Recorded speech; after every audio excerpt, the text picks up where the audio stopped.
So I'll start. My topic is on cardiac MRI for cardiomyopathy, and this is a broad overview rather than focusing on any one specific type of cardiomyopathy.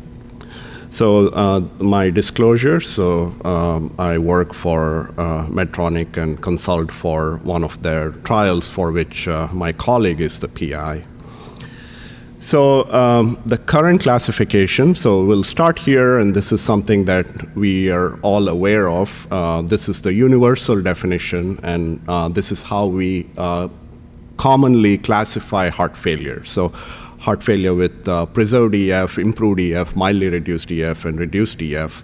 And so the focus is on ejection fraction.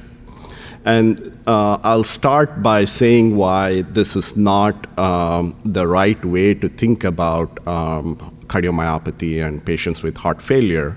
And this is a nice opinion piece that was published about 5 years ago in Circulation by two leaders in the heart failure field, Mark Constam and Frank Aboud. And I'll actually read this abstract, which covers a lot of the issues with using EF. So the long-standing emphasis on ejection fraction is misguided. EF is erroneously assumed to be a measure of myocardial contractility. Of greater concern is the widespread classification of patients with heart failure based on whether EF is preserved or reduced. In fact, EF does not provide any specific information on causation or underlying mechanisms. We believe that a revision or abandonment of this nomenclature is warranted, and categorization of patients with heart failure should more strongly emphasize the underlying pathophysiology. And there's more along the same lines. This is an opinion piece in European Heart Journal a few years later, 42 heart failure experts, and it also goes over similar concerns. The EF has imprecise physiologic implications, substantial variability between the measurement modalities. The cutoffs that we use are kind of arbitrary. We all know that the EF can change during the course of the heart failure course, and then RV dysfunction also can affect the EF. So for all these reasons, we should try to move away from simply using the ejection fraction to classify. How about the treatments? How do they vary when we use the classification of EFs? So we know that all the types of categories of heart failure have the mildly reduced EF and improved EF. They all benefit from the same GDMT, or guideline-directed medical therapy. Whereas when you look at the underlying cause or the pathophysiology, the treatment is very different. So ischemic cardiomyopathy has its own treatment, which can include revascularization. Each of these types of non-ischemic cardiomyopathies, they all have very different cause-specific treatments. So stress cardiomyopathy, genetic cardiomyopathy, cardiac amyloid, toxic cardiomyopathy, iron overload, tachycardiomyopathy. So each of these, the treatments are sometimes directly specific to what's causing the cardiomyopathy. And in inflammatory cardiomyopathies, even though it's sort of one category of myocarditis, so to speak, even within that category, the underlying cause of the inflammation dictates the therapy. So viral, eosinophilic, infectious, sarcoid, giant cell. So for viral, for instance, we don't really do anything specific for the virus, whereas eosinophilic, it depends on what's driving the eosinophilic myocarditis. Infectious, so it depends on what's the infection. Chagas, Lyme's, they can be treated with antibiotics. Cardiac sarcoid with immunosuppression. Giant cell will be treated with big doses of immunosuppression, almost like a transplant regimen. And this is, in fact, a statement from the American Heart Association where they talk about the diagnostic and treatment strategies for these specific non-ischemic cardiomyopathies. And this has been around since 2016. How about outcomes of heart failure? So this is a large study from the Get With the Guidelines registry, of 500,000 patients, and they looked at 5-year outcomes of these patients who were hospitalized, either with preserved EF, borderline EF, or reduced EF. And as you can see in this Kaplan-Meier curves, there are actually 3 curves. They are superimposed on each other with practically no differences for 5-year outcomes. And so this classification does not really predict the outcomes. Whereas if you look at the same by the cause or the underlying cause of the cardiomyopathy or heart failure, this is a seminal paper from 2000 from Hopkins by Mike Felker, where you can see the outcomes are very different depending on what's causing the underlying cardiomyopathy. And so the question then becomes, is the outcome different because of the cause, or is it because the causes are also linked to the ejection fraction? So we know that some cardiomyopathies, such as hypertrophic cardiomyopathy, typically have a normal EF or close to normal EF, and they have good outcomes. So could it be that the EF is driving the outcome? And so this is a nice paper from a few months ago which tried to tease this out using statistical methodology, and this is something sophisticated called mediation analysis. And on the upper right, this is a diagram that explains this, and it's called a directed acyclic graph, or DAG. It represents and it shows the direct effect of the etiology on the mortality, but there may be an indirect effect mediated by the ejection fraction, so the LVEF in the middle. And so they tried to tease it out, and the results are in the table at the right bottom.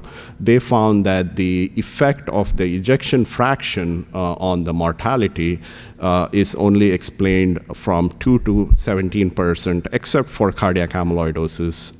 It's 2% for hypertensive heart disease, 10% for dilated cardiomyopathy, 17% for hypertrophic, and 19% for ischemic cardiomyopathy, which means that the EF is only a small reason for the variations in the outcomes or mortality, and about 80% of this is purely because of the actual underlying cause. And so how often do we look for the cause in patients with new onset heart failure? And there's a bunch of papers looking at this, and so these are about 5 of the more recent ones looking at the trends and how often we investigate for the underlying cause of heart failure or cardiomyopathy.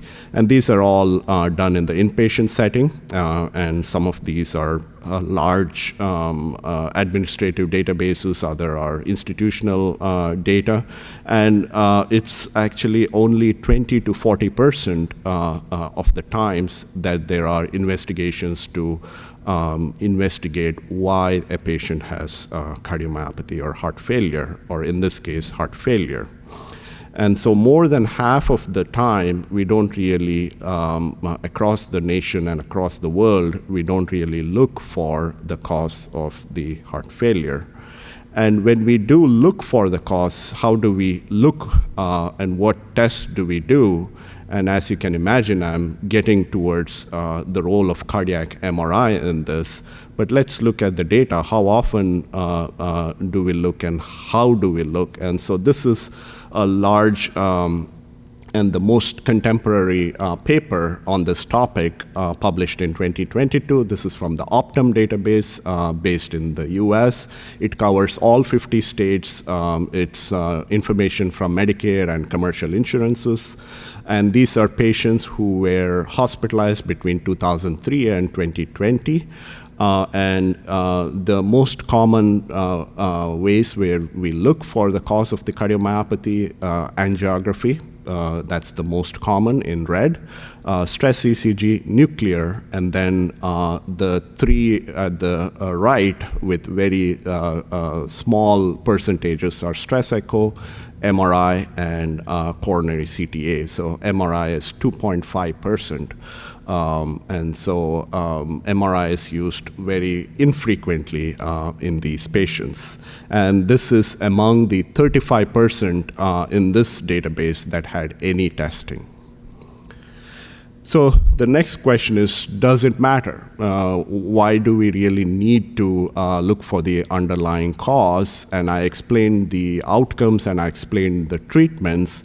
And these are studies looking at how often we have errors or mistakes in identifying the underlying cause of the cardiomyopathy. And this is only possible by having a true reference standard or a gold standard. And these are all studies where they compared the clinical diagnosis before transplant to the pathology diagnosis after transplant. So these are about 10 studies where they compared the diagnosis before and after. And these are from transplant centers. These are all patients who had transplantation. And they found that approximately 10% on average of the patients have the wrong diagnosis or errors in identifying the cause. And we also looked at ours, so it's right here. We had about 7% errors. And we looked at the role of cardiac MRI, which was done in a small subset of these patients. And those who had cardiac MRI did not have any significant errors. There was only one error among the patients who had a cardiac MRI. But the point is that about 10% of the time in transplant patients, the cause of the underlying cardiomyopathy is totally missed. And if the cause were identified, then perhaps these patients may not end up needing transplant or advanced therapies. And this is the largest paper from Baylor. It's 833 transplant patients, and they got 9% of the diagnosis wrong. This is from 93 to 2020. Baylor, where they don't have a robust cardiac MRI program. And the most common diagnoses that were missed are cardiac sarcoid, ARVC, and hypertrophic cardiomyopathy. It's amazing they missed 75% of the diagnosis of cardiac sarcoid. I think they had 32 patients among these 800, and they missed 75% of those diagnoses. And these are the very cardiomyopathies that we can reliably identify using cardiac MRI. And so I would argue this is the tip of the iceberg, because this is simply looking at heart failure recipients. And as we all know, these are patients where we phenotype them very much. We do all sorts of testing before listing them. They all get a coronary angiogram.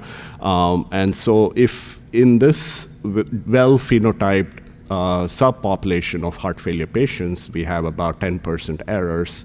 I would argue that the rate of errors are much larger. It's much larger in the overall heart failure population or heart failure patients that we see. And so the question is, so why are we wrong sometimes, even when we look? And so I would argue that the coronary approach, and so the most common way we look for the cause of the cardiomyopathy is using angiography, and even the other causes, the other ways we look for stress ECG, nuclear, are all directed at looking for coronary artery disease. And this may not be the right approach, because the presence of coronary artery disease does not always signify or imply that the patient has ischemic cardiomyopathy. And conversely, the absence of coronary artery disease, it does not always mean that the patient has non-ischemic cardiomyopathy.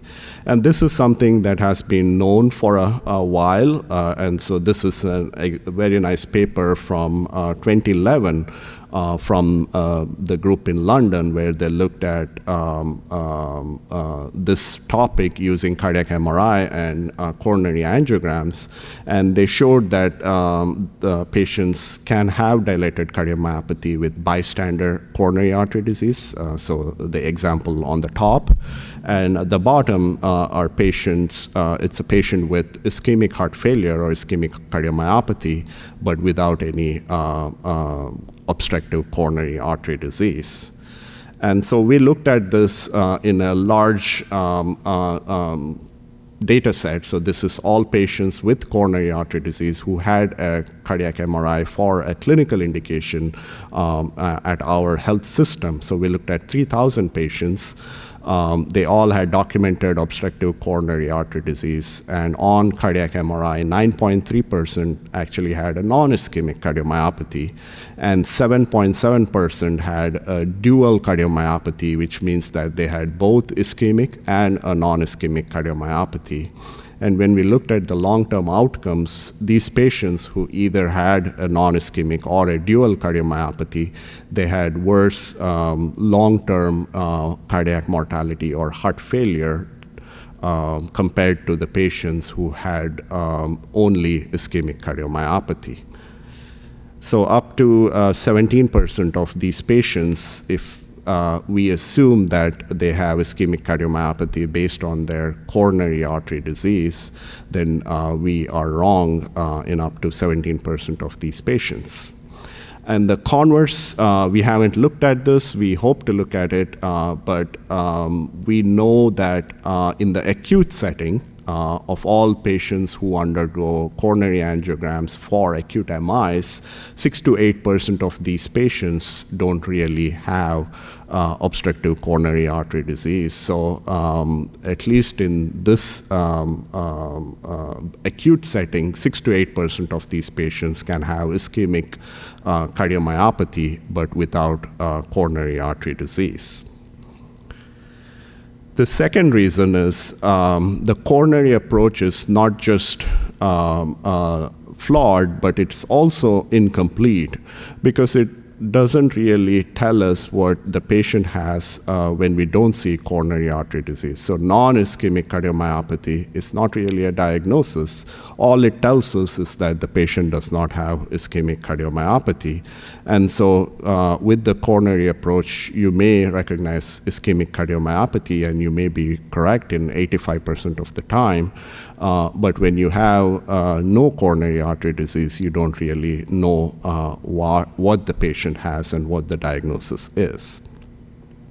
And so I would argue we should be focused more on looking at the myocardium. And so this is an analogy of William Sutton, who was a big bank robber in the 1950s.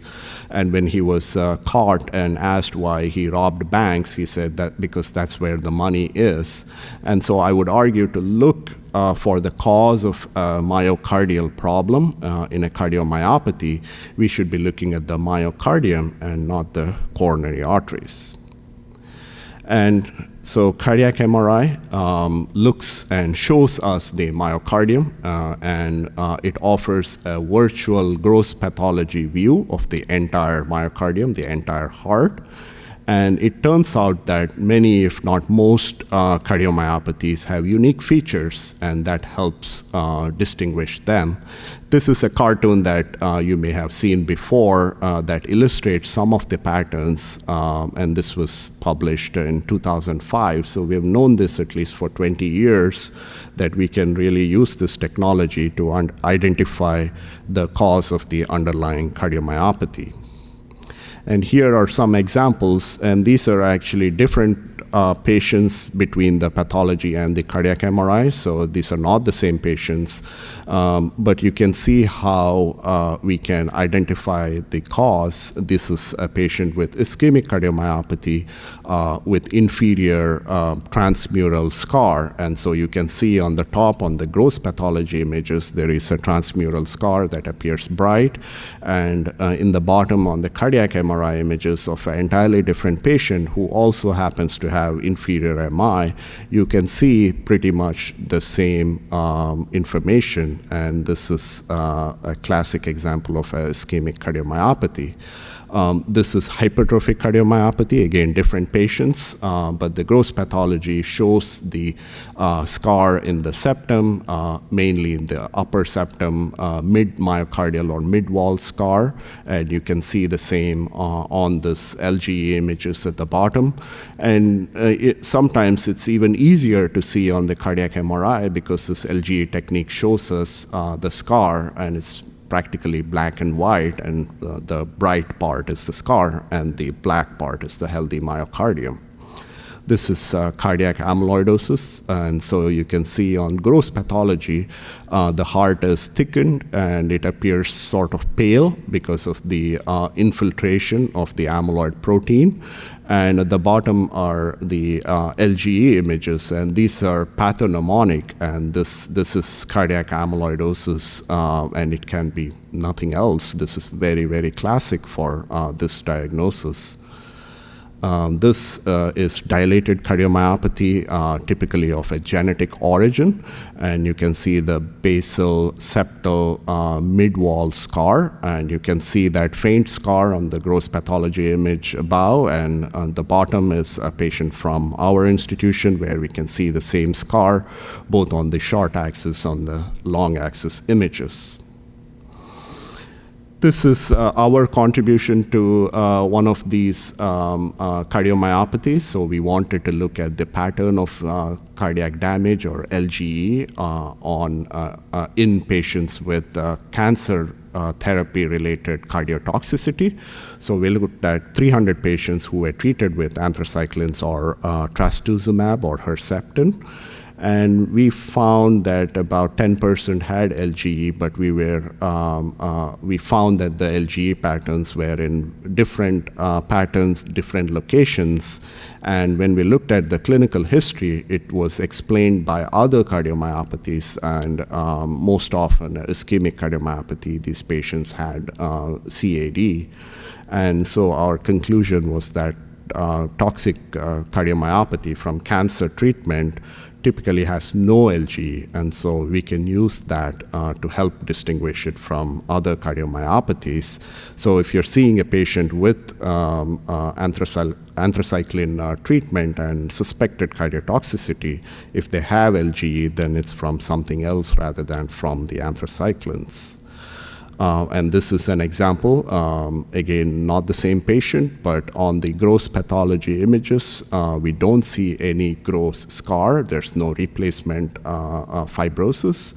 On the right is one of our patients who underwent a heart transplant, and again, we don't see the LV is dilated, it was dysfunctional, we don't have cine images here, and this patient underwent a heart transplant, and on explant pathology, there was no gross replacement fibrosis. Here are two cases, again, to illustrate the point that we can identify the cause based on the pattern of involvement, mainly using late gadolinium enhancement images.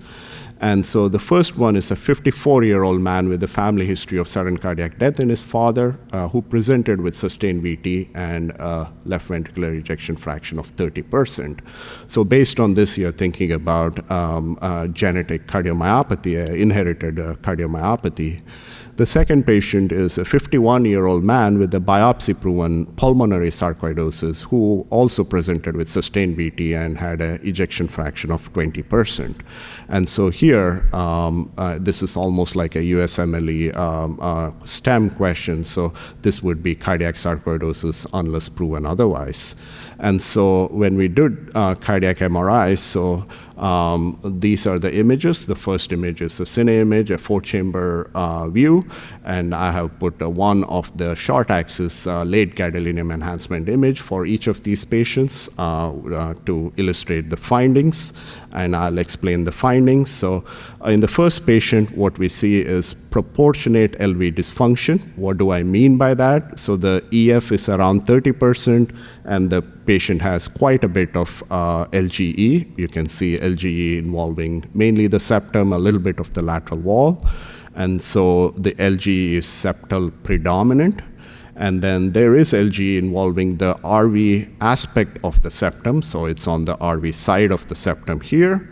And there is also involvement of the right ventricular free wall, but there is some sparing here inferiorly, so it doesn't quite involve the entire right ventricular free wall. And on the right, there is disproportionate LV dysfunction. What do I mean by that? Here, the EF is about 20%, the LV is dilated, but you don't see a a ton of LGE. You do see some LGE here in the mid-wall. There is some LGE on the lateral side. And the LGE happens to be lateral predominant, so it's more on the lateral side. And there is no involvement of the RV aspect of the septum here, unlike on the first case. And so these features, so the features of the first one is actually consistent with cardiac sarcoidosis. And the second one, this is consistent with a genetic dilated cardiomyopathy. So this goes against the clinical history, but based on the CMR features.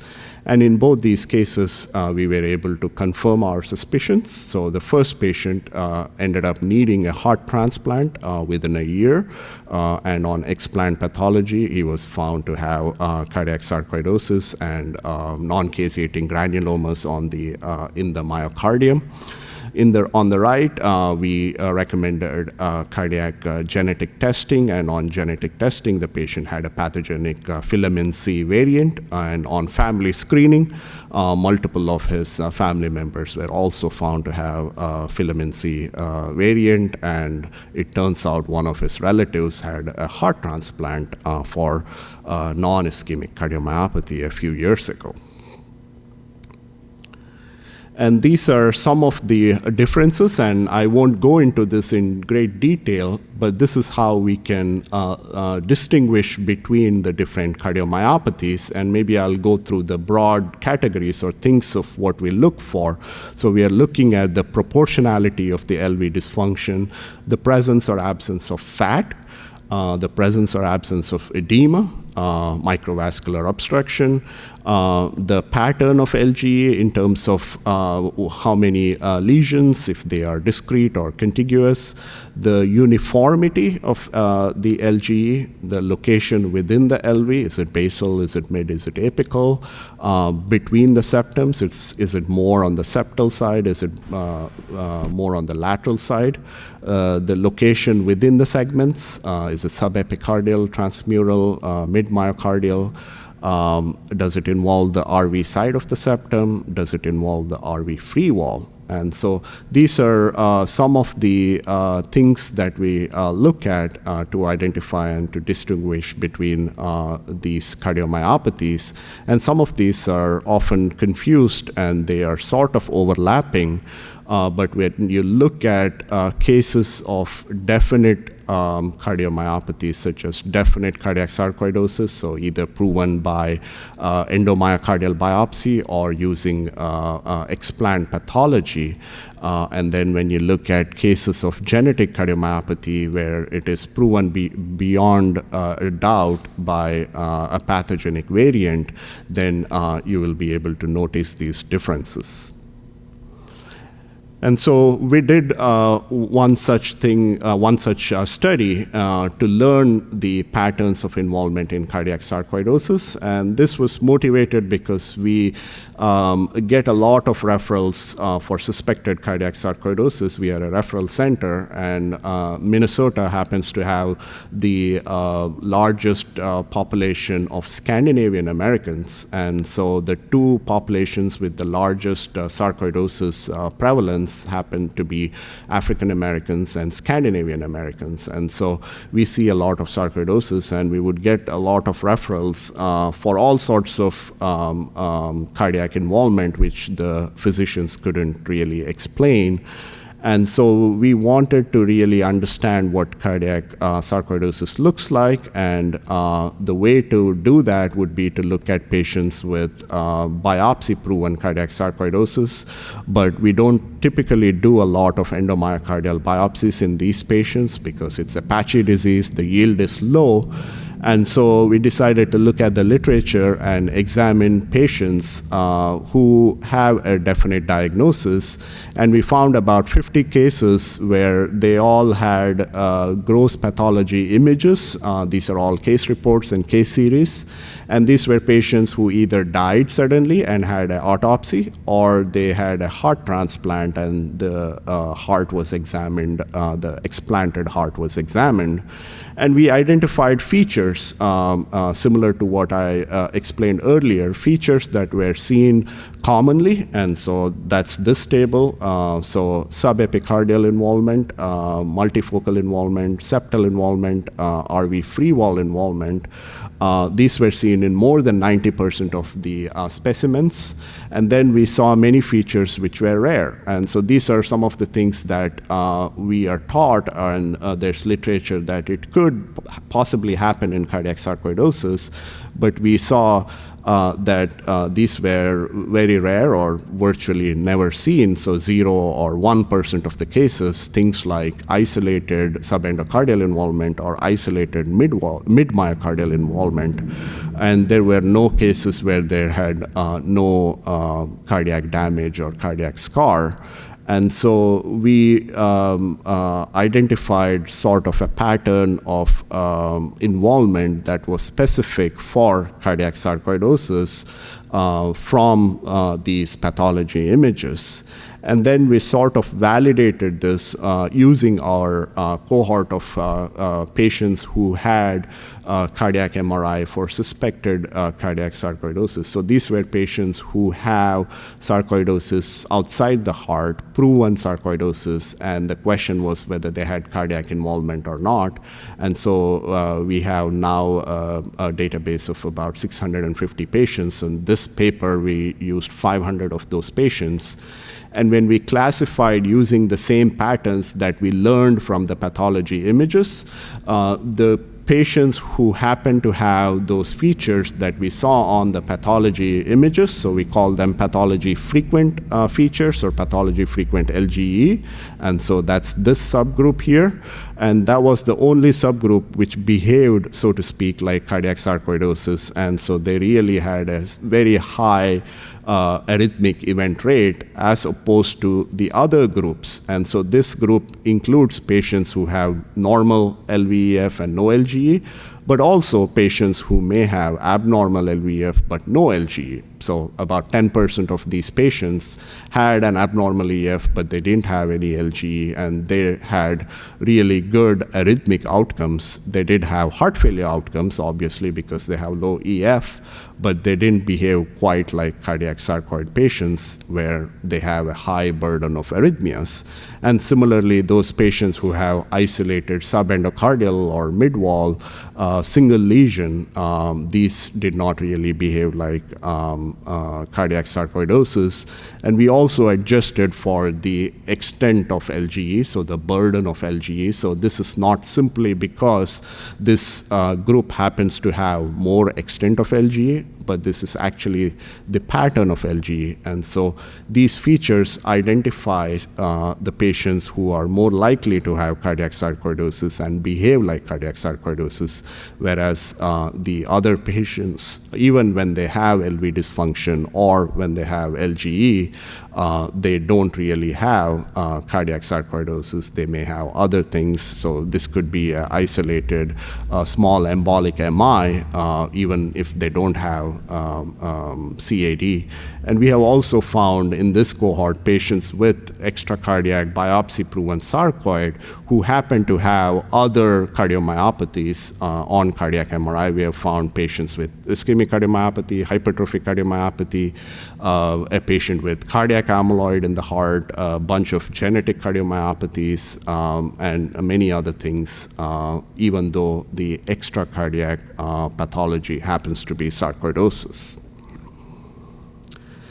This is another pathology where we described what we call the primary cardiomyopathy of systemic sclerosis. So this is unrelated to coronary artery disease, and this is a characteristic pattern which we found in these patients. It's subendocardial, but it doesn't quite fit into a coronary artery pattern. It doesn't fit into a left circumflex or RCA distribution. And there is unique involvement of the papillary muscles in all these cases, which we don't see often. And this is inflammation mediated, and so these patients are sometimes diagnosed with myocarditis, but the fibrosis and the LGE is from the primary cardiomyopathy of systemic sclerosis.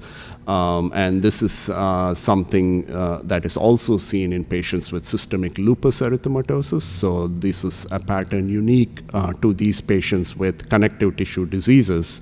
Here's a case report I found, which also shows pathology evidence of the same involvement, that is more on the lateral wall, and it is subendocardial, and it very much resembles what we found on our cardiac MRI study.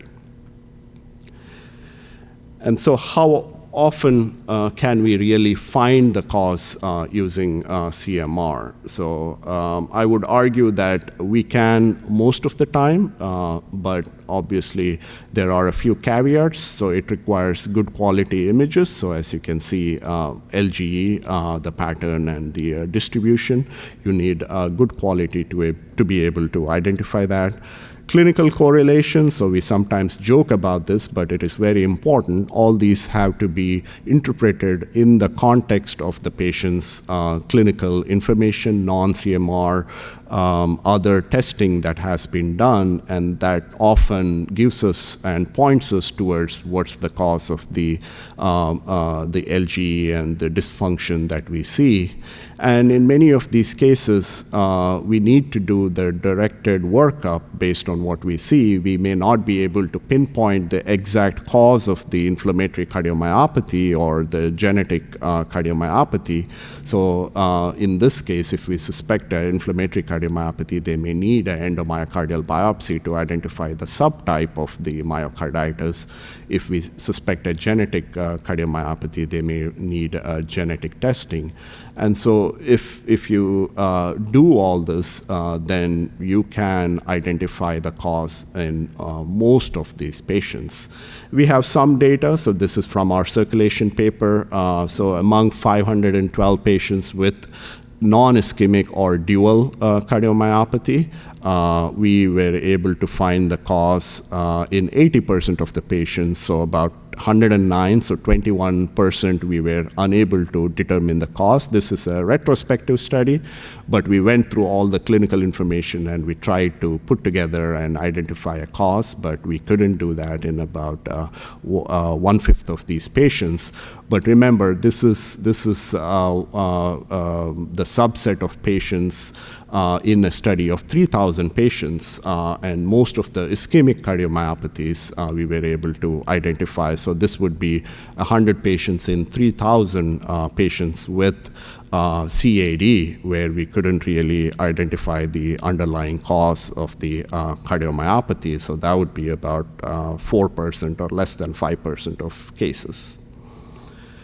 So a few nuances. So how often does ischemic cardiomyopathy occur with no LGE? So this comes up because if you see a patient with no LGE, could you rule out the possibility of ischemic cardiomyopathy, or could they have extensive hibernating myocardium causing the dysfunction even if they have no LGE? And so it turns out on pathology studies, ischemic cardiomyopathy patients, those who have LV dysfunction, they almost always have gross cardiac damage. So they have scar or necrosis. And this is true regardless of the presence or a history of clinical MI. And so, in other words, hibernating myocardium without any LGE is extremely rare. And we looked at this in our cohort that we used in the circulation paper. And depending on the definition of the hibernating myocardium or the definition of the severe CAD to explain hibernating myocardium, we found the prevalence of patients with no LGE but who might have ischemic cardiomyopathy to be anywhere between 1.1 to 2.3%. And so what this means is that if you have a patient with no LGE and they have LV dysfunction, EF less than 50%, you have a 98 to 99% negative predictive value to exclude the possibility of ischemic cardiomyopathy. So the odds that they have ischemic cardiomyopathy with no LGE would be anywhere from 1 to 2%.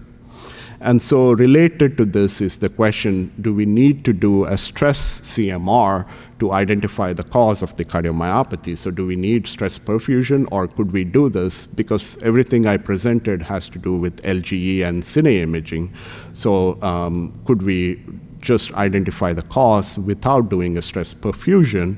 And so this small study examined and looked at this exact question: does stress perfusion image improve the diagnostic accuracy over and above cine and LGE images? And they found that the stress perfusion changed the diagnosis in 2 of 100 patients.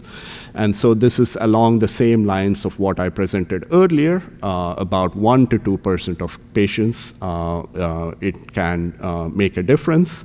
And this was their conclusion. Stress perfusion provides minimal incremental diagnostic yield over cine and LGE for identifying the cause of the cardiomyopathy in patients with severe LV systolic dysfunction. But I would argue that in those 1 to 2% of patients who have no LGE, stress perfusion can really help. And these are patients who may have either left main disease or multivessel disease to explain the extensive LV dysfunction and hibernation. And in these cases, we really need to identify the cause and not diagnose them as non-ischemic cardiomyopathy, because these patients would benefit from revascularization, especially coronary artery bypass surgery. And so we should be doing stress perfusion to identify that small number. So the yield will be low, but it will be critical in that 1 to 2% of patients who won't have LGE but may have ischemic cardiomyopathy.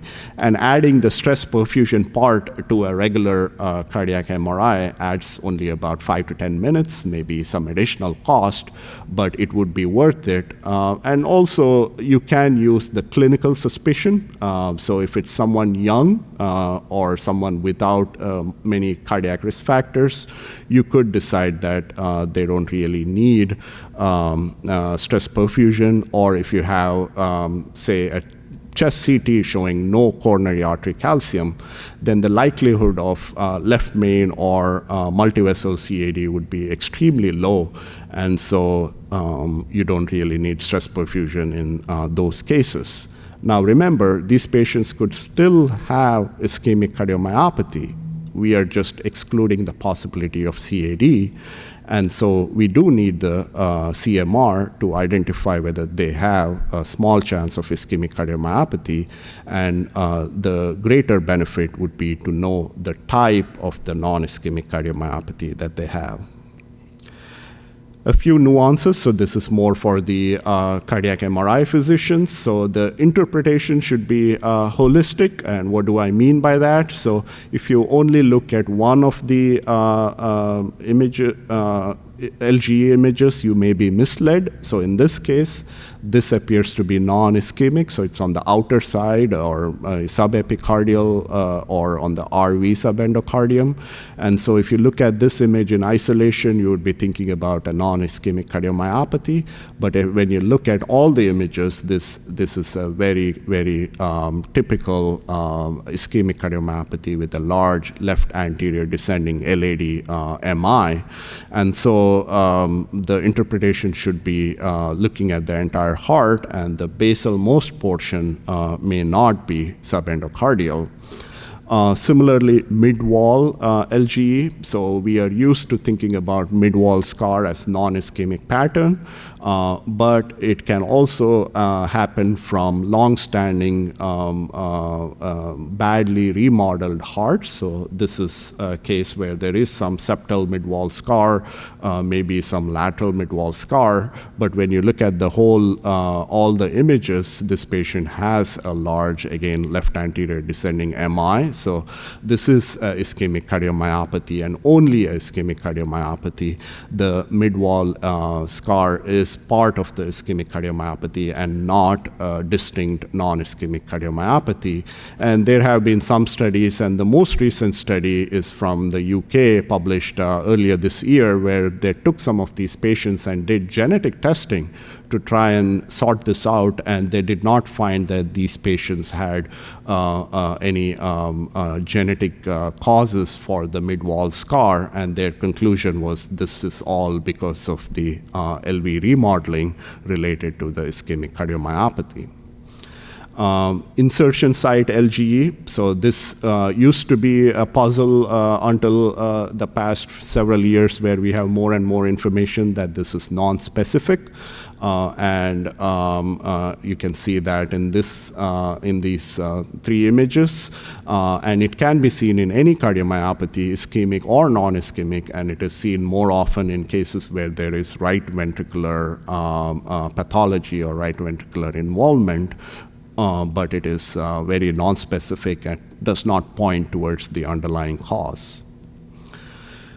The next is, do we really need T1 and T2 mapping? So this is something that we do as part of the cardiomyopathy protocol. So is it essential, and how does it help? And so just as a basic primer for the audience, abnormal T1 on T1 mapping, it indicates diffuse fibrosis typically, but it can also be indicative of edema or infiltration. And the three most common types of infiltration are sphingolipids in Fabry cardiomyopathy, iron in iron overload cardiomyopathies, and cardiac amyloid protein in cardiac amyloidosis. And in two of these, so sphingolipids and iron, the T1 is low, and in cardiac amyloid, the T1 is very high. And so low T1 can help identify Fabry cardiomyopathy or iron overload, and this is true even in the absence of LGE. And so there is a small role for T1 mapping. And the high T1 can help identify early cardiac amyloidosis in the absence of LGE. But in our experience, this is not very useful, because in these cases, when they don't have LGE, it's an early stage, and the elevations in the T1 are not really in the amyloid range. They are mildly elevated, and these are older patients, and we can't really pinpoint that the cause is cardiac amyloid. So many things cause a mild elevation in T1, even hypertension, interstitial fibrosis of aging. And so in the absence of LGE, it doesn't really pinpoint to cardiac amyloidosis. And so in our experience, it doesn't help there.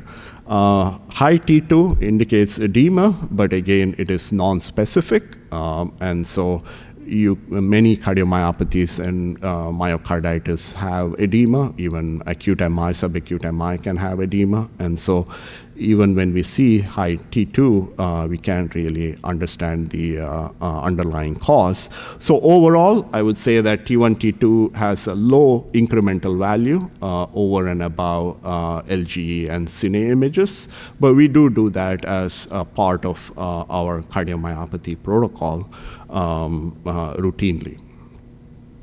And so this comes up, so who should get a cardiac MRI? Obviously, it depends on where you are and the resources available, and ideally everyone, and people laugh at this, but it's not really all that far-fetched when you look at the ESC cardiomyopathy guidelines that came out last year. CMR is recommended in all patients with cardiomyopathy at initial evaluation. But practically speaking, what do we do? And this is what we do at our center. So every patient, except those who have a clear-cut ischemic cardiomyopathy, and so who are the ones who don't have a clear-cut ischemic cardiomyopathy? These are the ones who have CAD, but either the history or the echo suggests non-ischemic cardiomyopathy. They may have a morphological signs of, left ventricular hypertrophy, for instance, which wouldn't really explain or go with ischemic cardiomyopathy, or perhaps they have disproportionate LV dysfunction, or maybe they have a family history of cardiomyopathy. So these are the ones where even when they have CAD, it doesn't appear to be a clear-cut ischemic cardiomyopathy, and they would benefit from a CMR. And then all non-ischemic cardiomyopathies, and this is done in many places, and this is again to know the cause of the specific type of the non-ischemic cardiomyopathy. And there is a trial, so you can ask what is the evidence for this. And so this is an ongoing, or this is a trial that's starting up in the UK. They just got funded and they are starting their recruitment. This will be patients recruited and randomized into one of 3 arms.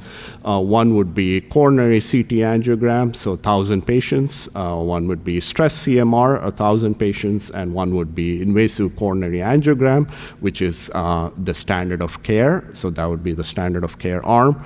And they plan to follow these patients for about 5 years, a minimum of 12 months of follow-up, and they're going to look at death or hospitalization for heart failure or MI to identify which of these strategies really makes a difference in the long-term outcomes.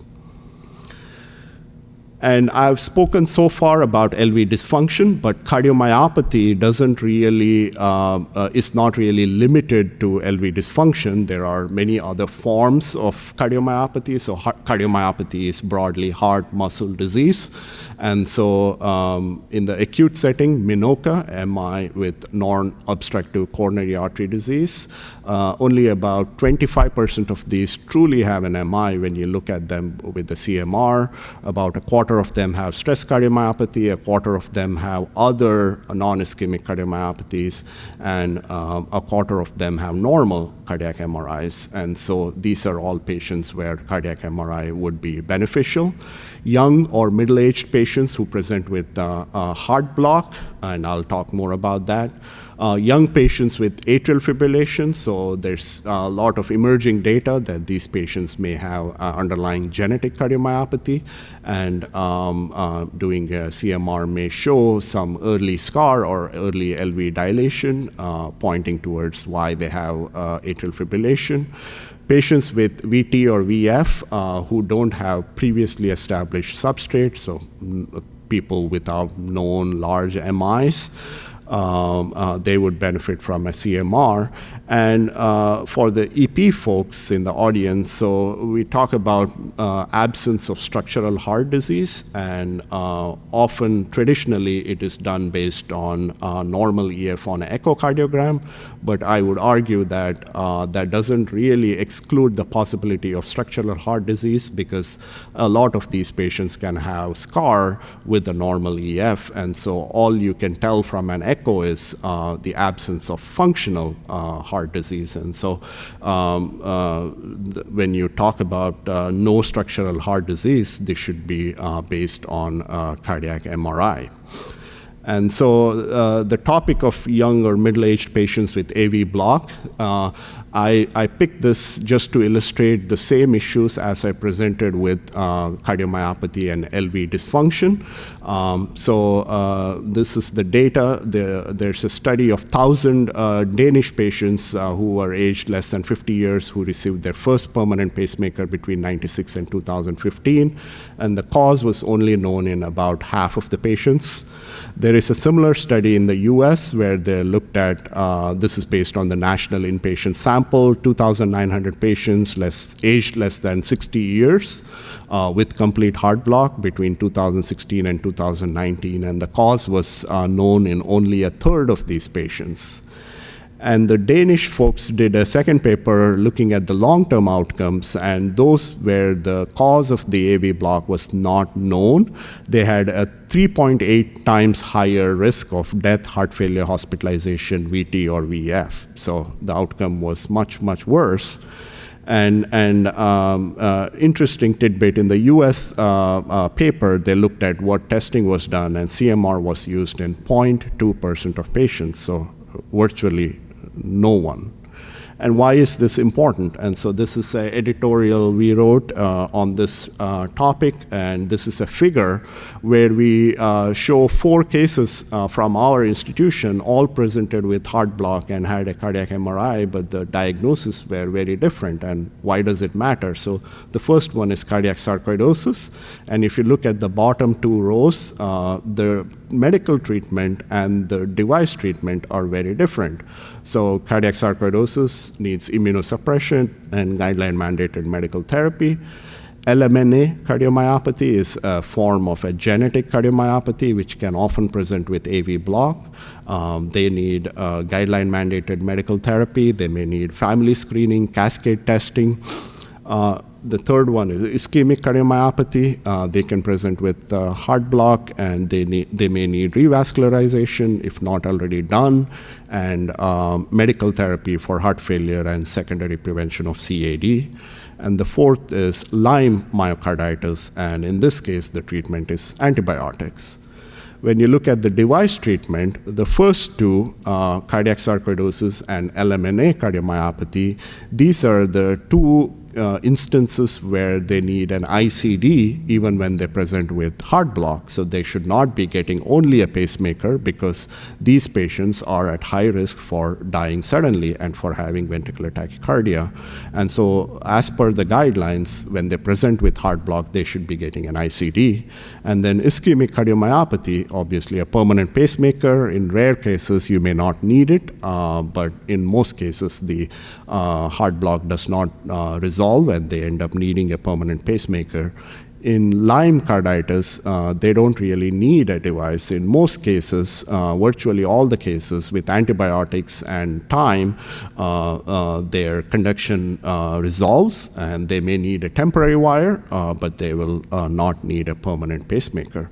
And so this illustrates the variety of possibilities and how the underlying cause of the heart block would matter and change the treatment as well as their outcomes. Now, you might be wondering how we can scan these patients, especially if they need a temporary wire. And yes, a temporary wire, temporary pacemaker is not MRI compatible. And so this is an editorial, and the paper for which we wrote the editorial actually explains how we can scan these patients or how we can do an MRI in these patients. And so they use this temporary permanent pacemaker, TPPM, where they use a MRI-compatible permanent fixation lead for pacing. And then they attach it to a generator, which can be placed outside the body, and it can be placed anywhere. It can just be taped away from the heart, and it can be reused. And this becomes an MRI-safe option to scan these patients. And this is not an entirely new innovation. These TPPMs have been used for decades in patients by the EP folks in patients where they may not get a device because of pocket infections. And so this is not entirely new, but this is something that we can do to scan these patients to understand the cause of the heart block. And in this study, they did this in about 18 patients and found cardiac sarcoidosis in about 8 of those cases. And those patients ended up needing an ICD. And so I'll conclude here. The conclusions are CMR can really help identify the cause of cardiomyopathy in most patients and in many clinical scenarios, and it really makes a difference. Beyond asking what the ejection fraction is, we should also ask why the patient has a cardiomyopathy, and we owe it to our patient. I would argue all our patients deserve a diagnosis for their cardiomyopathy. Thank you.